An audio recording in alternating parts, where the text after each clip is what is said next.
Welcome to the news details చూద్దాం. కేంద్ర budget ప్రవేశపెట్టిన నిర్మలా సీతారామన్ ఈసారి ఏ రంగు చీర ధరించారు? ఇంతకుముందు సంవత్సరాల్లో బడ్జెట్ ప్రవేశపెట్టినప్పుడు ఏ రంగుల చీరలు ధరించారన్న అంశంపై నెట్టింట జోరుగా చర్చలు సాగుతున్నాయి. ఈసారి బంగారు అంచుతో ఉన్నటువంటి గోధుమ వర్ణం హ్యాండ్లూమ్ చీర, ఎరుపు రంగు బ్లౌజ్, ఒక శాల్వాతో కనిపించారు ఆమె. దీనిపై ఉన్నటువంటి చేపల ఆర్ట్ అందరినీ ఆకట్టుకుంది. పద్మశ్రీ అవార్డు గ్రహీత దులారీదేవి డిజైన్ చేసినటువంటి ఈ చీరని నిర్మలకి బహుమతిగా ఇచ్చారు. బడ్జెట్ సమర్పించే వేళ దీన్ని ధరించాలని దులారీదేవి కోరారు. ఆ మాట ప్రకారమే నిర్మల ఈ చీరని కట్టుకుని పార్లమెంటుకి హాజరయ్యారు.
2019లో తొలిసారి ఆర్థిక మంత్రిగా బడ్జెట్ ప్రవేశపెట్టినప్పటి నుంచి చీరల విషయంలో ప్రత్యేకతని కనబరుస్తున్నారు.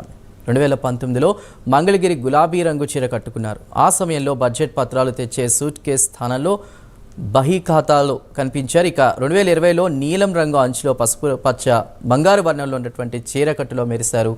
ఈ రంగు శ్రేయస్సు, సమృద్ధిని సూచిస్తుంది. అలాగే ఆస్పిరేషనల్ ఇండియా థీమ్కు అనుగుణంగా దీన్ని ధరించారు.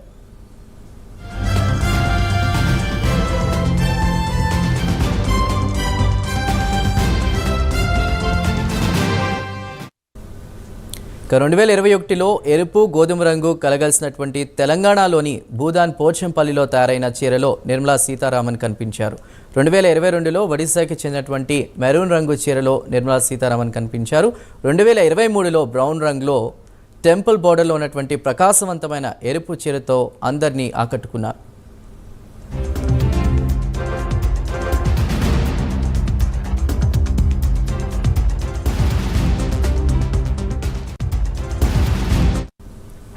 రెండు 2024 సార్వత్రిక ఎన్నికలకు ముందు గత ఏడాది ఫిబ్రవరి 1న ప్రవేశపెట్టిన తాత్కాలిక బడ్జెట్ సమయంలో కాంతా చీరలో నిర్మలా సీతారామన్ దర్శనం ఇచ్చారు. 2024 ఎన్నికల అనంతరం జూలైలో ప్రవేశపెట్టిన బడ్జెట్ సమయంలో తెలుపు రంగు మెజాంటా బోర్డర్లో కలగలిపినటువంటి చీరలో నిర్మలా కనిపించారు.